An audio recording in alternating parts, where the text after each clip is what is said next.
Hello everybody, the results are in from last week's Poetry March Madness brackets and we had a vote, and the winner of the free verse round of poetry was Moments by Mary Oliver.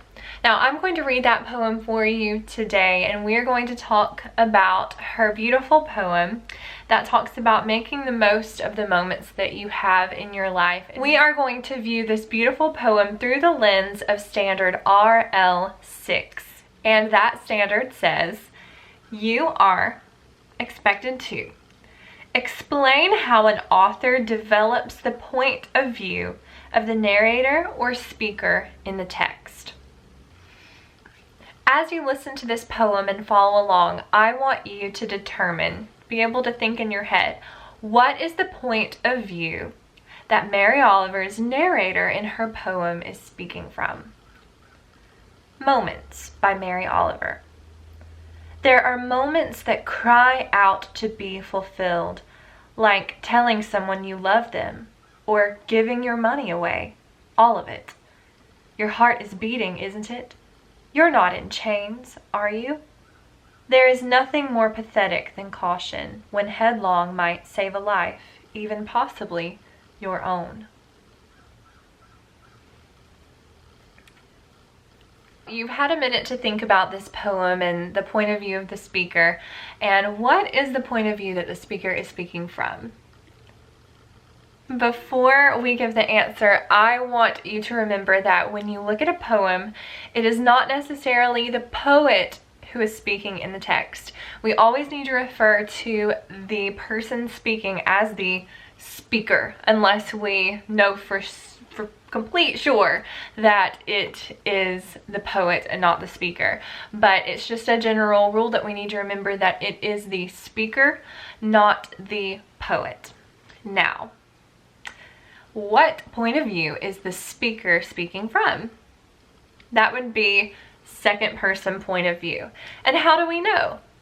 Let's look at our poem. Remember, when we use the second person point of view, that's a number 2. So 2 is referring to you.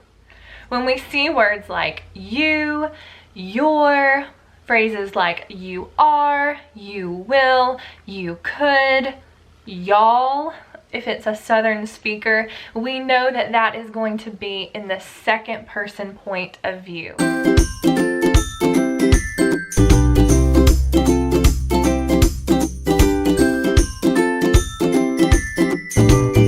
Now let's look back at our poem and highlight the parts in our poem that make it very clear to us that the speaker is speaking in second person point of view.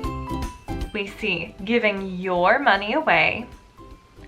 Your heart is beating, isn't it? We're in the second stanza. It's good to use vocabulary like stanza, line, whenever we talk about specific parts of poetry. You're not in chains, are you? Even possibly your own. So now that we've determined that the point of view is second person point of view, we need to jump back to our standard to make sure that we are looking at the standard in its entirety. That means that we are looking at every part. So we can explain how an author develops the point of view of the narrator or speaker in the text. I don't think we've quite explained how Mary Oliver, the author, or the poet in this case, develops the point of view. Remember, when we look at the stanza, we have 2 different people per se. We have our author or poet, and then we have our speaker. So the speaker is going to be doing the talking. Character if we're in a work of fiction such as a novel, a play, but we have a speaker in this poem. How does Mary Oliver develop the second person point of view of the narrator or speaker in the text? Whenever we have a prompt that asks you to do a task like this standard does, explain how. Let's take apart the standard and put our text inside. Let me demonstrate. Explain how Mary Oliver, our poet, develops the second person point of view of the speaker in the poem moments. Now we have a very specific prompt. You can completely do this with any question that you are ever given. Just take it apart and put your text in its place. We know that she is speaking, that the speaker is speaking in second person point of view. Now we have to explain how the poet develops that. We can start out by focusing on the stanzas or the lines in which Mary Oliver uses you, your, and the contraction you are, your.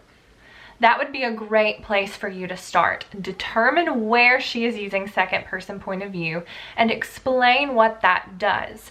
So we can explain that she uses the word you, second person point of view. The speaker says telling someone you love them. The speaker does not say telling someone I love them, telling someone she loves them, you love them. Like I am talking to you. The speaker is also talking to a you. We can say that Mary Oliver continues the development of second person point of view in the second stanza that she began in the first stanza.